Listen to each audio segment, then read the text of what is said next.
Olá, bem-vindo ao canal Pensamento Elevado, em que estamos realizando a leitura do livro Abraço de Pai João, que foi psicografado pelo médium Wanderley de Oliveira, pelo espírito do Pai João de Angola. Estamos na leitura do capítulo 9, A Urgência do Alto Amor. Será que nós vamos finalmente conseguir terminar esse capítulo? Muitos apontamentos importantes e não poderemos deixar de dar algumas considerações. Lembrando aqui que a Hilda está em consulta com a doutora Sandra, terapeuta e psicóloga do hospital, e que trouxe muitas reflexões, inclusive para nós. E um questionamento fica: será que, da forma que acontece na maioria dos centros espíritas, nós conseguimos chegar à consciência das nossas atitudes? Será que quando algo é ensinado, é explicado, nós temos um determinado estudo, a gente consegue de fato se identificar e se perceber e fazer a transformação necessária? O mais importante disso tudo é que essas reflexões fiquem para nós, não como sentido de julgamento, mas com sentido de reflexão, para que a gente cresça juntos e encontre as formas de buscar a nossa própria melhoria. Um ponto importante aqui é que não temos a pretensão de dar diagnóstico nem ser terapeutas, não tenho essa formação. Única ideia baseada nas minhas vivências como espírita cristã. E assim os apontamentos de acordo com as vivências que eu partilhei nessa existência. Então vamos seguir a leitura aqui, né? Senão logo eu estou falando demais, e aí se eu não terminar o capítulo hoje, vocês vão ficar muito bravos. Elas tinham falado bastante sobre a transformação pessoal, a questão da libertação, do trabalho, do estudo e tudo mais. Doutora Sandra diz: em verdade, não estou dando aula de espiritismo. Diria que estamos falando de nós, à luz dos princípios espíritas e psicológicos. Estou terapeutizando seus conceitos de vida. Ficou claro? Ou seja, ela estava fazendo uma transposição do conhecimento dela como psicóloga e como espírita para a vida da Hilda.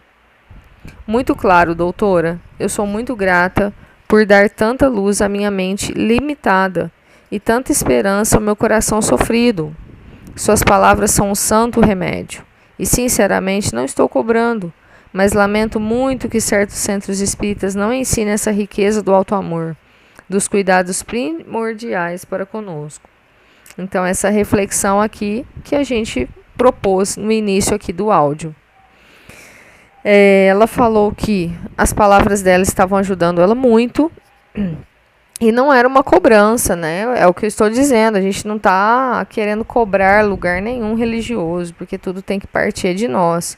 Porém, nós temos a nossa parcela de responsabilidade e de compromisso e podemos mudar uma determinada realidade. Nunca deixamos de pensar nisso. E para a Hilda em especial, ela estava se sentindo com muita esperança, né? Diante de tudo que a doutora vinha apresentando para ela. Hilda, algumas vezes só mesmo com a ajuda especializada para superarmos tudo isso.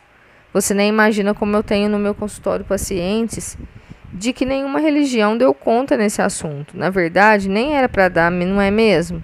Autoamor é um aprendizado que não pode ser ensinado com métodos, e a forma de comunicação, como os que vêm sendo usados na maioria das casas espíritas. Então, gente, não é que a religião não vai resolver, não é isso. É que a forma que nós temos historicamente, culturalmente, aprendido e vivenciado, não tem trazido reflexões para a gente mais profundas. É isso, tá? Então, ela falou, isso é um aprendizado que não acontece na maioria dos locais. Por isso, né? Muitos não dão conta de lidar com esse assunto. A religião pode amparar e aliviar, mas a solução vem mesmo de uma postura perante as suas dificuldades. E para isso, o que a pessoa precisa é de alguém que acompanha individualmente para desenvolver essa performance comportamental. Não é função do centro espírita ser uma espécie de personal da alma. Essa tarefa compete a especialistas, e o desenvolvimento do auto-amor precisa de apoio, orientação, técnica, exercício e a construção de uma nova relação de acolhimento com o sombrio. Auto-amor solicita também um profundo investimento em como se adaptar à pessoa nova, na qual vamos nos transformar. Até mesmo mudanças positivas criam perdas, e toda mudança solicita arrimo.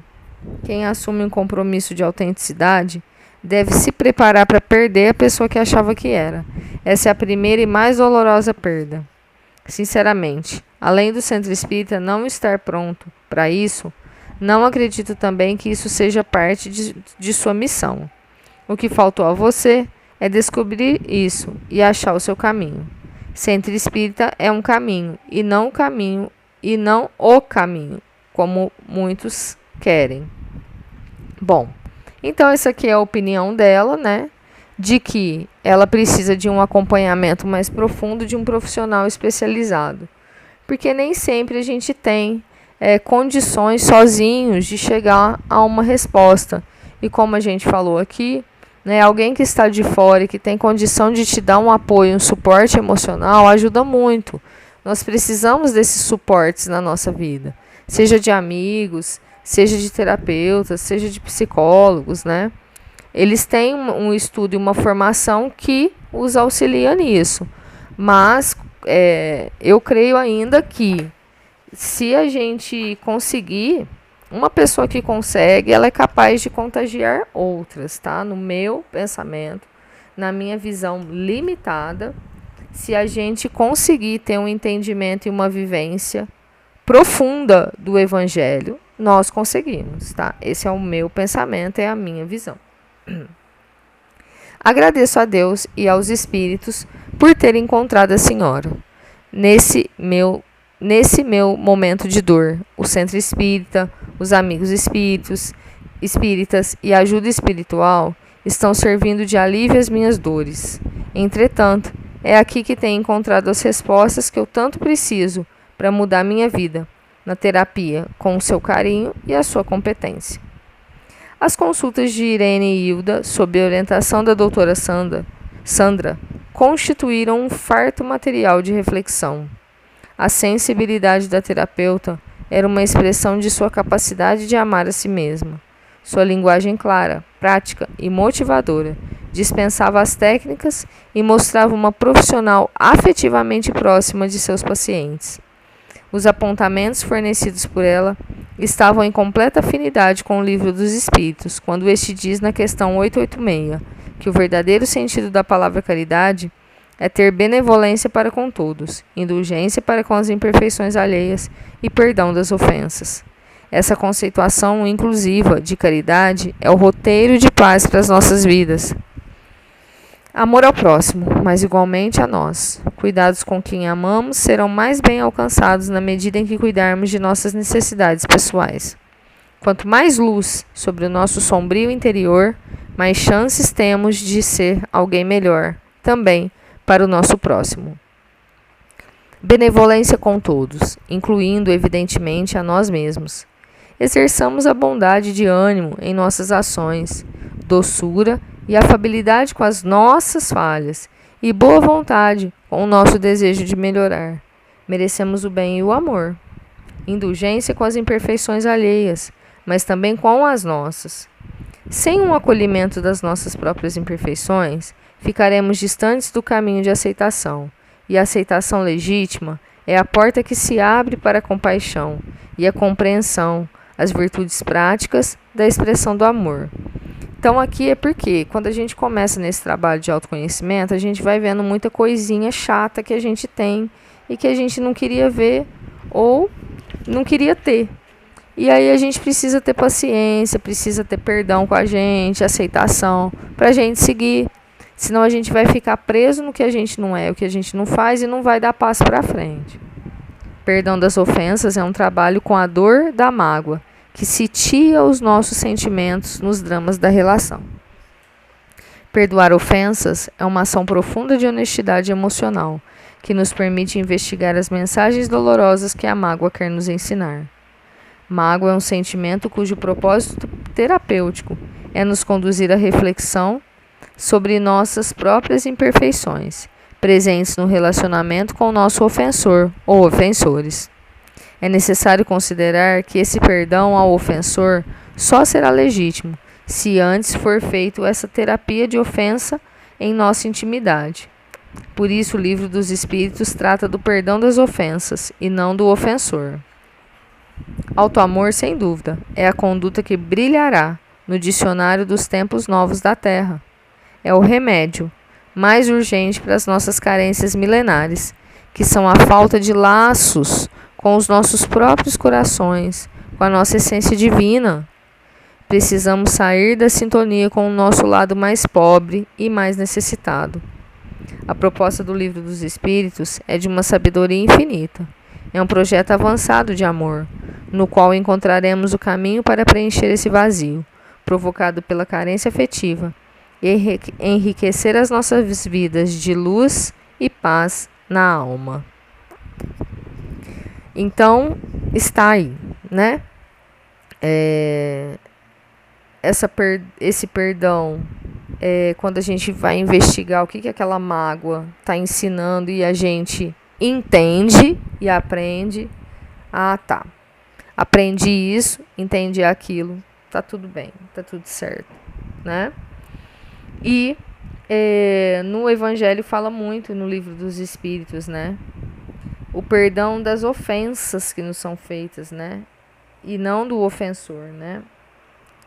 E aí, com certeza, que a gente já falou aqui nesse capítulo todo, quando o auto-amor for a regra, vai tudo mudar, porque você vai estar protegido e a sua autoproteção vai proteger também o outro, né? Ele não vai se sentir agredido, não vai se sentir ofendido, não vai sentir insegurança, não vai sentir baixa autoestima.